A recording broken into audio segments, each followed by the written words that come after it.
tonight, it's about breaking bread together. And we know one another a little better after tonight. So please join me in raising your glass to our people, to the Pacific, and to the possibilities of all we can do together. Hear, hear. Welcome.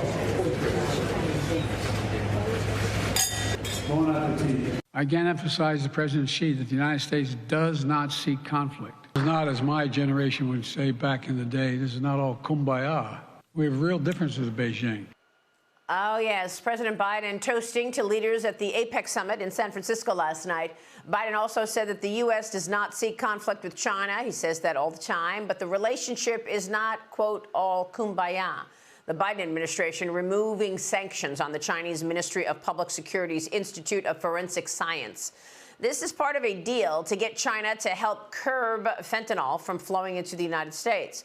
Joining me right now is Virginia Congressman Rob Wittman. He's the vice chairman of the House Armed Services Committee and a member of the China Select Committee. Congressman, you've done a lot of work with your colleagues on trying to assess the real threat from China. What do you make of this deal that Biden and Xi Jinping have come up with? The Chinese are claiming to want to help stop or curb the flow of fentanyl into America. Well, Maria, this is not the way to go about successful policy initiatives with China. You don't capitulate to China first and hope that they follow suit.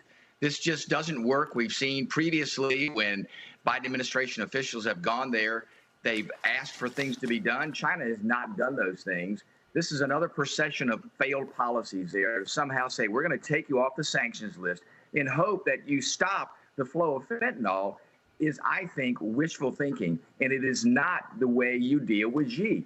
Xi is a strong leader, and the way you deal with him is by strong assertion and saying, this is what will happen if you don't do these things, and you need to demonstrate that you do things before we do anything in return. Yeah, and that's not the way he's been dealing with it at all. And, of course, the tone is set from the top, so there's no surprise that CEOs of American businesses marched in there and gave Xi Jinping a standing ovation, taking a cue from the White House. Great op-ed in the Journal this morning. U.S. CEOs on the Chinese menu. Yes, that's exactly who is on the menu for China right now. U.S. CEOs. Whatever the merits of this week's summit between President Biden and Xi Jinping, there was no reason for U.S. business leaders to trip over themselves to get in on the action, writes the editorial board in the Journal this morning. Your reaction to all of that and this meeting in general? Well, what you see is Xi and China have become master manipulators. They are willing to dangle out there to businesses, the 1.4 billion people in China, as that marketplace. And American businesses are tripping over themselves. Instead of saying, no, by the way, China, what are you doing concerning intellectual property theft? What are you doing to protect the value of what they transact there in China? They won't do that. They won't assert themselves against Xi. And when you don't do that, Xi will take advantage of that. Xi is a strong leader, and he will look to assert himself in ways that are to China's advantage, not to the advantage of American businesses. Oh, you mean like a spy balloon traveling America for a week and sending information back in real time? Or you mean like setting up police stations in the U.S.? Absolutely, 100%. Yeah. I want to get your, I mean, like both of those things should have been corrected when Biden met with Xi Jinping, but I don't think those issues even came up.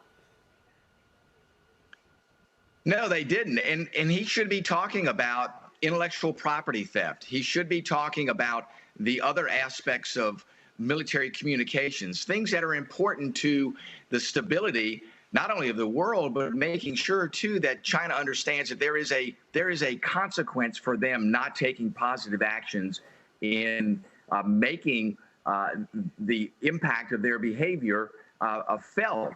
So what they believe they can do is to still do the same bad things and not have any outcome from that. Yeah. Let me get your take on this disturbing video going viral on TikTok. Users of TikTok are promoting Osama bin Laden's letter to America after the 9/11 attacks. This is more evidence of The impact of TikTok, which is controlled by the Chinese Communist Party, we have understood, and which, of course, the Republicans have said. They say these people who are using TikTok, the users, they say Jews have no right to exist. And the letter is blaming America for 9/11 because it supports Israel. And this letter has gone viral on TikTok. Watch this. When I tell y'all TikTok is going to save this generation, the amount of things that we've learned on this app in this past month alone, that other people in other generations, I try to talk to them about it, they don't understand, they don't get it. TikTok is undoing all of that. It's crazy to watch in real time. I need everyone to stop what they're doing right now and go read. It's literally 2 pages. Go read A Letter to America. And please come back here and just let me know what you think, because I feel like I'm going through like an existential crisis right now, and a lot of people are. So I just need someone else to be feeling this too. Y'all send y'all children to be in these militaries and these public officials.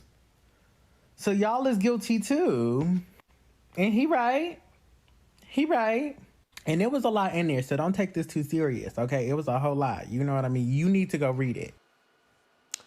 Yeah, this is more propaganda from the Communist Party of China. TikTok claims now that it's going to be removing the videos.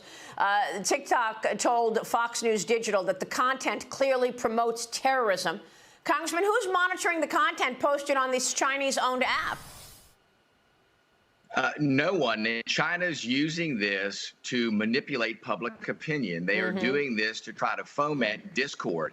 It is clearly an effort by them to use this diatribe in ways that are not, I believe, productive for conversations themselves, but also I think are harmful to the United States, harmful to Israel, and really continue this anti-Semitic flow that we see happening, unfortunately, not only across the United States, but across the world. It's really disturbing. But again, it points to what TikTok is being used for. And I think it calls into question what should be our public policy concerning TikTok. I don't think TikTok serves any useful purpose, and I'm sure there'll be some that will disagree with me. But when you look at what the outcome is of these sorts of events, where they put this diatribe up, and then once it's already had its impact, it's, oh, by the way, now we're going to take it down. We know China is using that as a manipulative tool in the information sphere. That, to me, ought to guide our public policy and how we deal with that. Yeah, you're right. And, you know, they're doing it again during this Israel war, the war on Israel, by putting all of this propaganda on TikTok against Israel. So once again, we see China controlling things from the backdrop. And, Congressman, I mean, I don't see any efforts whatsoever, aside from the governors of this country, to actually do anything about it. Well, there needs to be federal action, Maria. I couldn't agree more. We need to have a debate and discussion about this. We need to take up legislation that impacts how TikTok is being used, period. Yeah, yeah. Congressman, it's good to get your views on all of this. Thanks very much.